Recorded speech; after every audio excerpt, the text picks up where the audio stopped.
اللہ کے نبی علیہ الصلوۃ والسلام نے ارشاد فرمایا کہ تم میں جو سب سے بہتر انسان ہے اس کو امام بنایا جائے۔ موجود لوگوں میں جو سب سے بہتر انسان کس اعتبار سے؟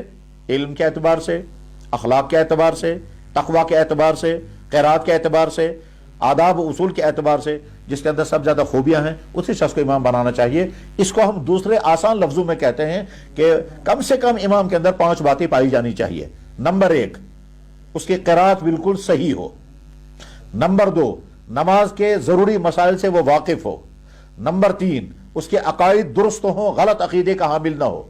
نمبر 4، تمام گناہ کبیرہ سے وہ بچا ہوا ہو۔ اور نمبر 5، اس کا لباس اور وضاقتہ شریعت کے مطابق ہو۔ یہ 5 چیزیں کم سے کم اس کے اندر پائی جانی چاہیے تو اس کو امام بنایا جانا چاہیے۔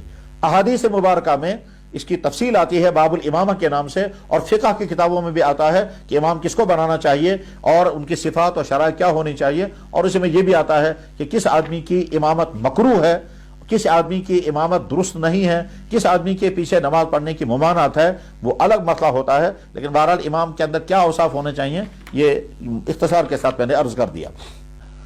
اگر مسجد شریف میں امام صاحب سنتوں کے خلاف نماز پڑھا رہا ہو اور اس کی قرات بھی صحیح نہ ہو تو اس کے پیچھے نماز پڑھنا درست ہے یا نہیں؟ اس کا جواب یہ ہے کہ پہلے یہ دیکھنا پڑے گا کہ امام صاحب سنتوں کے خلاف نماز پڑھا رہے ہیں وہ کیا غلطیاں ہیں، اور اسی طرح سے وہ جو قرات میں غلطیاں کر رہے ہیں وہ کس قسم کی غلطیاں ہیں۔ دراصل بعضی غلطیاں ایسی ہیں جن کی وجہ سے قرآن کے معنی بگڑ جاتے ہیں، تو اگر ایسی غلطی ہے تو پھر نماز ہی ٹوٹ جاتی ہے، اور ایسے امام کو امام رکھنا ہی صحیح نہیں ہے۔ وہ مسجد کی انتظامیہ والوں کی ذمہ داری ہے کہ ایسے شخص کو وہ امام نہ رکھیں جس کی قرات صحیح نہ ہو۔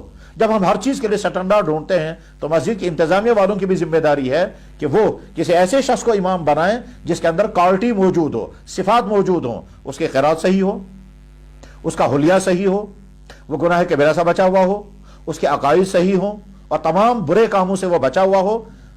جیسے ہر چیز کے لیے ہم کوالٹی اور شرائط ہیں، اسی طرح سے امام کے لیے بھی شرائط ہیں۔ تو شرائط سے آراستہ انسان کو امام بنانا چاہیے، مسجد کی انتظامیہ کی ذمہ داری ہے۔ اور اگر کسی جگہ پر ایسا امام ہے جو سنتوں کے خلاف نماز پڑھا رہا ہے، قرات اس کی صحیح نہیں ہے، تو اس امام کے نماز کے درست سے نادرست ہونے کے لیے ضروری ہے پہلے اس امام کو چیک کرنا ہوگا، تاکہ یہ پتہ چل جائے کہ سنتوں کے خلاف کیا کیا غلطیاں ہیں، اور جو غلط قرات ہے وہ کس درجے کی غلط قرات ہے، تب فیصلہ ہو سکے گا کہ اس کے پیچھے نماز پڑھنا صحیح ہے یا نہیں ہے۔